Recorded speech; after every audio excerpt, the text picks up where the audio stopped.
asalaamaaleykum mbokk yi maa ngi leen di nuyu di leen fekk ku ci nekk fa nga toog di la jox asalaamaaleykum wa rahmatulah di jéem di nuyu ak Cheikh bi nag Cheikh Mouhamadou Mountakha di ko ñaanal sama borom mu yàgg fi loolu tëjee di ko ñaanal kilifa yi ci réew mi yëpp di ko ñaanal seen amul baraka ak Cheikh Mouhamadou Fadel ak sama buntu ci seen Fall ak Cheikh Mouhamadou Fadel di sant Sénégalais yëpp nag ndax depuis barki démb ba léegi gis naa soutien yi di wax ne aw ma seen fay yàlla na am seen fay yàlla na leen yàlla fay di santaat bu baax a baax Cheikh Mouhamadou Mountakha comme ni ñu ko doon waxee rek ndax jàpp nañ ne képp kuy aar war mooy Touba ñun nga ciy jàppale suñu mënoon yëkkati xaalis fay la sax dañ la koy fay ndax jàpp nañ ne ñun amul lu dul Touba kon ñu waxoon démb barki démb rek dëkk boo xamante ni bi muy nekk village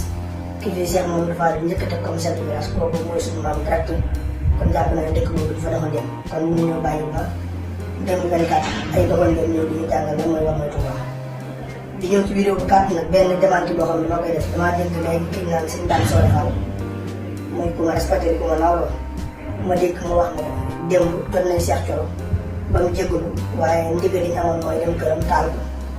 sakkaasi ko génne ko Touba mooy xamal Sénégal yëpp ñu ngi dëgg man amul kenn ku ma jot ba di ma lay jégalu ndax jàpp naa ne amul kenn ku ma tooñ bay jégalu te bu fekkee ne damaa tooñ bëgg naa ñu wax ma lan laa tooñ ak kan laa tooñ ndax li ñuy wax ne damaa def marche ci dëkk bi bëgg naa kenn indi benn vidéo boo xamante ni Touba lañ def manifestation bi gis ci Cheikh Thioro ndax manifestation bi ma woote woon Mbacke laa ko wootee depuis 15 heures jotee Mbacke lañ ma gis bi manifestation bi jeexee dañoo ñëw ma nekk sama kër kon bu fekkee ne ay politique dina làqatu ci ginnaaw lii bëgg cee régler seen règlement de compte ñoom nañ ko lijjantee feneen fu def fii may xamal Sénégal yëpp ne mbir yi leer ndax daam soo defal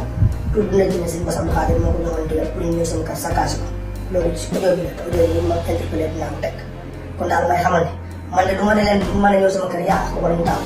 waaye buñ ñëwee lépp lu leen ci fekk nañ assumer seen responsabilité nga xam ne li c'est une défense ci réew mi ko fekk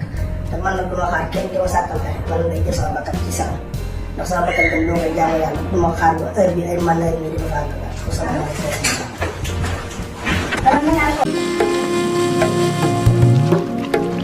Thank you.